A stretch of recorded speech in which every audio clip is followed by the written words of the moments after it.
Аймактарды өнүктүрүү жана өлкөнү санариптештирүү жылынын алкагында Ош шаарындагы номер 3 Ломоносов атындагы орто мектеби коопсуз мектеп долбоорун ишке киргизип, анын алкагында электрондук күндөлүк системасы иштеп жатат.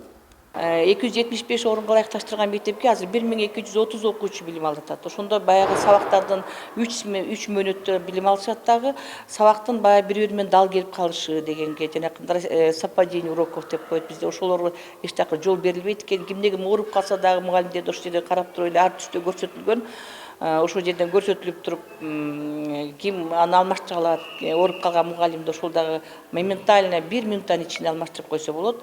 Ал маалымат мугалимге да жетет, анан ошондой эле ата-энеге да жетип турат да. Бул электрондук күндөлүктүн ошол негизги сервер ушул компьютерде жайгашкан. Бул жерде ар бир окуучу тууралуу маалымат, мугалимдер тууралуу маалымат, ошондой эле ар бир класстарга кандай тапшырмалар берилди, ар бир окуучуга кандай баалар коюлду жазылып турат экен. Ошол эле учурда кандай тапшырма берилгенин, кандай баа коюлганын ушул балдарына ата-энелер дагы таанышып турат экен. Бунун эң негизги пайдалуу жагы ата-эне менен мектеп ошо мугалимдердин байланышын күчөтүп, көзөмөл дагы күчөйт экен. Мурда биз кадимки класстык журналды колдонгонубузда, класстагы журналда коюлган баалар жөнүндө ата-энелерде эч кандай маалымат болбойт эле. Биз себеби ар бир ата-энеге журналды көрсөтүү мүмкүндүгүнөн биз чектелип калган элек. Азыр күнүмдүк баасы, күнүмдүк ата-энеге барып тургандыгы үчүн балдар дагы өздөрүнүн бааларына кызыктар болушуп, ата-энелердин контролдугу күчөп, балдар жакшыраак баа алганга аракеттенишип, мурдага караганда бир аз болсо дагы билим сапатын көтөрүшүнө салым кошулуп жатат деп айта алам. Нужно было синим цветом нужно написать.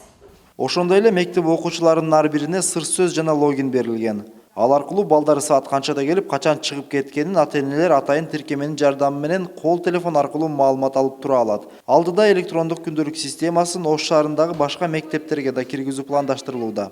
Министрлик атайын өлкө боюнча толтура бир мектепти мындай долбоор катары киргизген да, биздин Ош шаарына 10 мектеп кирген, Ломоносовдон тышкары. 10 мектепте мына электрондук журнал, электрондук күндөлүк ишке ашып жатат. Эми бул баягы ошол 10 мектепти быйыл көрүлөт эмеге чейинчи, жаңы жылга чейин. Эгер бул жакшы максаттуу ишке аша турган болсо, бардык мектепке сунуштайбыз. Маалымат иретинде айта кетсек, Ош шаарындагы билим берүү мекемелерин санариптештирүү максатында каланын ар бир мектеп жана бала бакчаларында көзөмөл камералар толугу менен орнотулган.